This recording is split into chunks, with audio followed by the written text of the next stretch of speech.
कुतुबुद्दीन ऐबक कुतुबुद्दीन ऐबक बद्दल म्हटलं जाईल की याला फारस वरून विकत घेतलं होतं.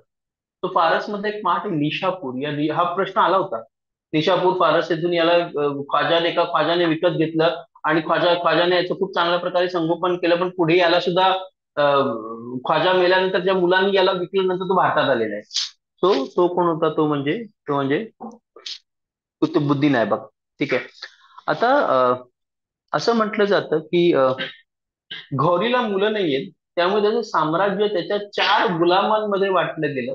त्याच्यामध्ये चार लोक, त्याच्यामध्ये हा आहे, एक बख्तियार खिलजी आहे, अजून एक बख्तियार खिलजी मध्ये म्हणजे तोच एक खिलजीचाच वंशज. आणि पुढे जाऊन त्याने नालंदा सारखं विद्यापीठ फोडलं.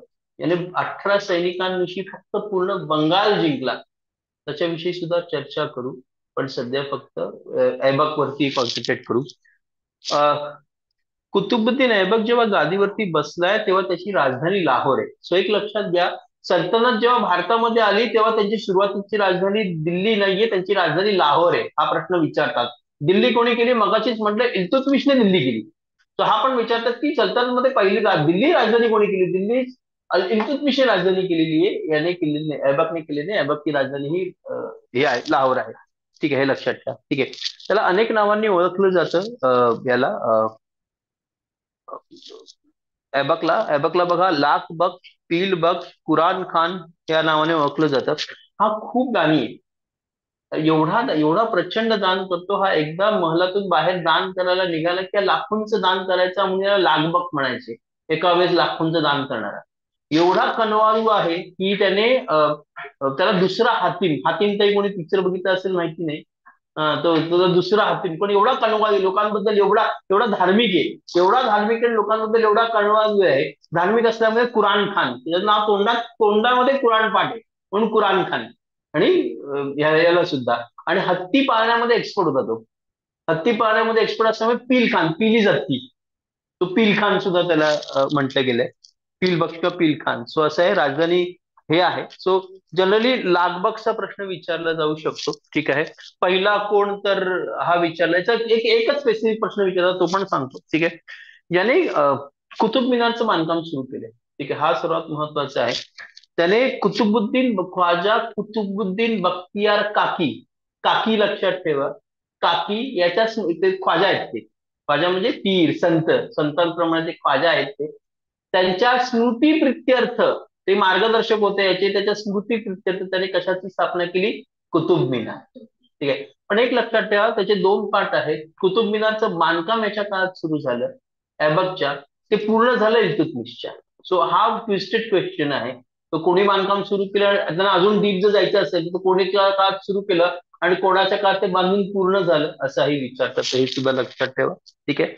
ते एक झालं. त्याने दिल्लीमध्ये कुवतुल इस्लाम मस्जिद बांधलेलं आहे. आणि त्याने अजमेरला 2.5 दिन का झोपडा, अजमेर लक्षात ठेवा, अजमेरला 2.5 दिन का झोपडा. एक लक्षात घ्या की आपण मस्जिदांची प्रकरण बघतो आता सध्या, की तिथे उकरलं हे जाते की. तसे ते मुस्लिम जेव्हा भारतामध्ये आले, जनरलाइज आहे ते. ऍक्च्युली 500 वर्षापूर्वी या गोष्टी उकरून काढण्यात काहीच अर्थ नाही खरं म्हणजे. ते ते युद्धग्रस्त प्रदेश होता, म्हणजे युद्ध करायला आले होते. त्यांना एखादी जागा हवी जिकडे काय म्हणतात त्याला, नमाज पडली जाऊ शकते. त्यांना सर्वात सोपं टार्गेट होतं ते म्हणजे मंदिर. ठीक आहे. मंदिरामध्ये हे करायचं, त्याला काही नकाशी मूर्त्या काढायच्या, तिकडे स्वतःचं मस्जिद म्हणून इबादत करायला सुरुवात केली, कारण स्वतःचं बांधकाम करायला तेवढा वेळ नाही. पॉसिबली अनेक रिझन पैकी तेही एक त्याच्यामध्ये असावं. पण स्पेसिफिकली विचारतात 2.5 दिन का झोपडा. 2.5 दिन का झोपडा हे मस्जिद जे आहे ते कुठे आहे? अजमेरला आहे, हे लक्षात ठेवा. आणि प्रश्न अजून एक डीप झाला तर हा विचारलाय, एमपीसी ने विचारला 2.5 दिन का झोपडा कुठे. आणि अजून थोडं डीप गेलं तर विचारतात तिकडे कोणाचं मंदिर आहे. कोणाचं मंदिर होतं? कोणत्या धर्मियांचं मंदिर होतं? हा, जैन. कोणाचं आहे? लक्षात ठेवा, जैनांचं मंदिर आहे तिकडे. हे लक्षात ठेवा, हा सुद्धा त्यांनी विचारला होता. ठीक आहे. नंतर आहे, सर्वात महत्वाचं आहे, ऐबकचा मृत्यू. ऐबकची डेथ ही एक खेळ आहे ज्याला म्हटलं जातं चौगन. पोलो सारखा तो खेळ होता. चौगन नावाचा एक पोलो जो घोड्यांवरून खेळला जायचा. पोलो माहितीये ना, घोड्यांवरून खेळला जातो. तसाच एक घोड्यांवरून खेळला जाणारा खेळ होता. तो म्हणजे चौगन नावाचा खेळ. त्या चौगन खेळत असताना हा घोड्यावरून पडला, डोक्याला मार लागला आणि मेला. येते लक्षात. सो हा प्रश्न विचारला गेलाय अनेक वेळेस. कोणत्या सुलतानाचा मृत्यू घोड्यावरून पडून झाला? कुतुबुद्दीन ऐबक. ठीक आहे.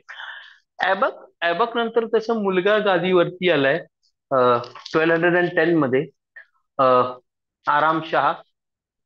नावाप्रमाणेच आहे, आराम शहा. सो लवकर गादीवरून काढला गेला. सो 6 महिन्याच्या आतच त्याला गादीवरून काढलं गेलं. आणि त्याच्या जावयाला गादीवरती बसवलं गेलं, जो आहे तो म्हणजे इल्तुतमिश. तो नेक्स्ट आहे.